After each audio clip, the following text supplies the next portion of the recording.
Philippiens 3.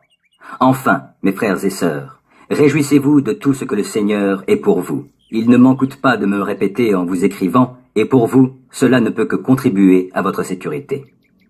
Prenez garde aux mauvais ouvriers, à ces hommes ignobles qui vous poussent à mutiler votre corps. En réalité, c'est nous qui sommes circoncis de la vraie circoncision, puisque nous rendons notre culte à Dieu par son esprit et que nous mettons toute notre fierté en Jésus-Christ, au lieu de placer notre confiance dans ce que l'homme produit par lui-même. Et pourtant, je pourrais, moi aussi, placer ma confiance dans ce qui vient de l'homme. Si quelqu'un croit pouvoir se confier en ce qui vient de l'homme, je le puis bien davantage.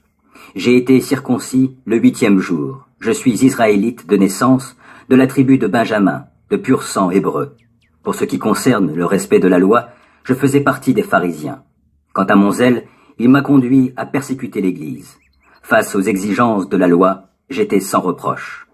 Toutes ces choses constituaient à mes yeux un gain, mais à cause de Christ, je les considère désormais comme une perte. Oui, je considère toutes choses comme une perte à cause de ce bien suprême, la connaissance de Jésus-Christ mon Seigneur.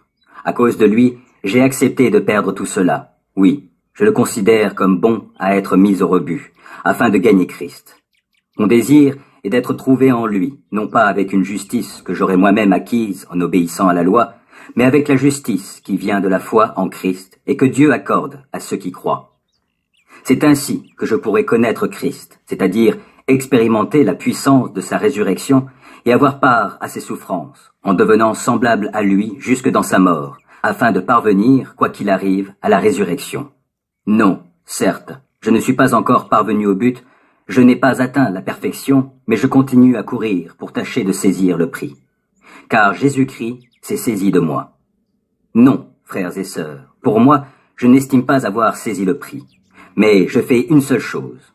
Oubliant ce qui est derrière moi et tendant de toute mon énergie vers ce qui est devant moi, je poursuis ma course vers le but pour remporter le prix attaché à l'appel que Dieu nous a adressé du haut du ciel dans l'union avec Jésus-Christ. Nous tous qui sommes spirituellement adultes, c'est cette pensée qui doit nous diriger. Et si, sur un point quelconque, vous pensez différemment, Dieu vous éclairera aussi là-dessus. Seulement, au point où nous sommes parvenus, continuons à marcher ensemble dans la même direction. Suivez mon exemple, frères et sœurs, et observez comment se conduisent ceux qui vivent selon le modèle que vous trouvez en nous. Car il en est beaucoup qui vivent en ennemis de la croix de Christ. Je vous en ai souvent parlé, je vous le dis une fois de plus en pleurant. Ils finiront par se perdre. Ils ont pour Dieu leur ventre.